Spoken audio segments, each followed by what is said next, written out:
देश में चल रहे मेजर क्रिमिनल लॉ जैसे भारतीय दंड संहिता एवं दंड प्रक्रिया संहिता के स्थान पर न्यू क्रिमिनल लॉ लागू हो रहे हैं। भारतीय दंड संहिता जो वर्ष 1860 में लागू हुआ था, के स्थान पर भारतीय न्याय संहिता दिनांक 1 जुलाई 2024 से लागू होगी। धारा 106 को छोड़कर सभी धाराएं लागू की जा रही हैं। न्यू क्रिमिनल लॉ के लागू करने का एक कारण यह है कि पुराने क्रिमिनल लॉ दंड पर आधारित थे, जबकि नवीन आपराधिक नियम न्याय के आधार पर बनाए हैं। इसका उद्देश्य यह है कि पीड़ित को न्याय समय पर मिले। भारतीय दंड संहिता को देखें तो इसमें भारतीय न्याय संहिता में तुलनात्मक तौर पर कई धाराएं भी जोड़ी गई हैं। कुछ धाराएं निरस्त भी की गई है, कारावास की अवधि, जुर्माना भी बढ़ाई गई है। नई चीज इसमें है ये है कि इसमें सामुदायिक सेवा भी जोड़ी गई है। महिला एवं बालक संबंधित अपराध जोड़े गए हैं। दंड प्रक्रिया संहिता के स्थान पर भारतीय नागरिक सुरक्षा संहिता लागू की जा रही है। अपराधों को टाइमलाइन दी गई है, धाराओं को जोड़ा एवं हटाया गया है, गवाहों की सुरक्षा एवं इलेक्ट्रॉनिक साक्ष्यों को जोड़ा गया है। ऑडियो, वीडियो, विजुअल सहित अन्य इलेक्ट्रॉनिक साक्ष्यों को किस तरह से प्रस्तुत करना है उल्लेख है। समन्स वारंट को नए तरीके से परिभाषित किया गया है। इसी तरह इंडियन एविडेंस एक्ट के स्थान पर भारतीय साक्ष्य अधिनियम बनाया गया है। नए युग में जो डिजिटलाइजेशन हो रहा है, इलेक्ट्रॉनिक एविडेंस की बात हो रही है, तकनीकी प्रगति हुई है, इस संबंध में भारतीय साक्ष्य अधिनियम में समावेश किया है। संपूर्ण देश में दिनांक 1 जुलाई 2024 से नवीन आपराधिक नियम के 3 अधिनियम लागू होंगे।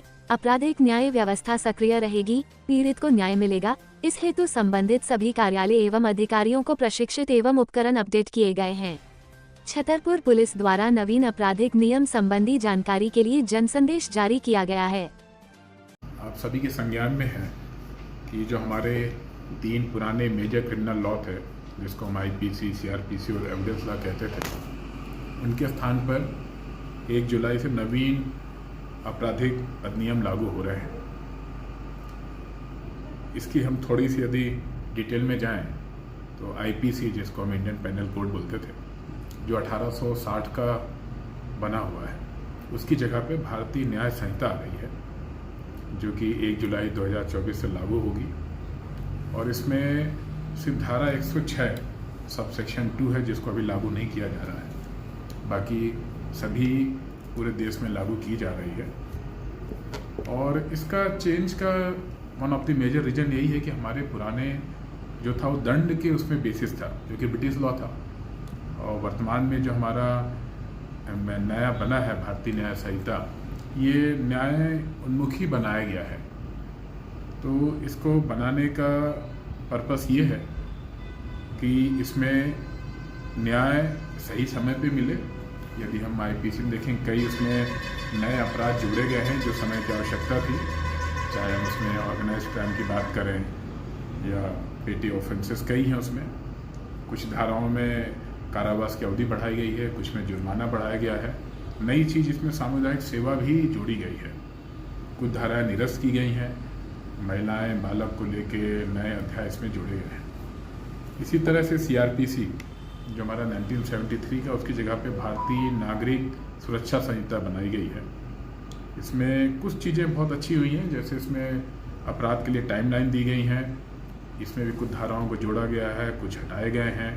इसमें पहली बार विटनेस प्रोटेक्शन, इलेक्ट्रॉनिक एविडेंस की बात की गई है।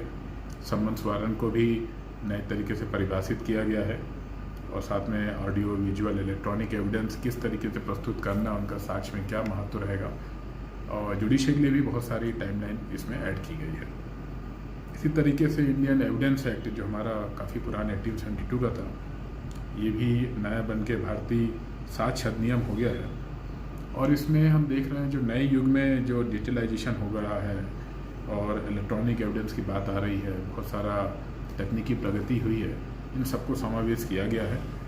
तो मुझे पूर्ण विश्वास है ये 1 जुलाई से जब तीनों कानून हमारे लागू होंगे तो हमारी जो क्रिमिनल जस्टिस सिस्टम है वो अच्छा एक्सपेडाइट होगा, समय से सबको न्याय मिलेगा। और हम सभी की, जो भी इससे जुड़े हुए हैं, सभी की रिस्पॉन्सिबिलिटी, अकाउंटेबिलिटी फिक्स की गई है।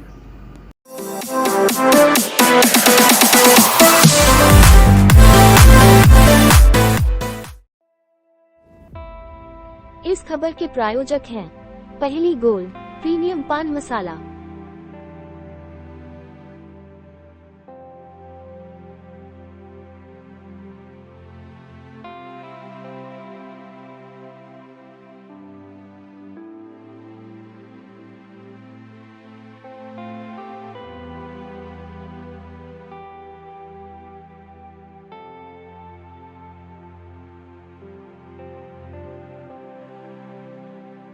न तंबाकू, न निकोटीन, बस सही स्वाद, सही अंदाज।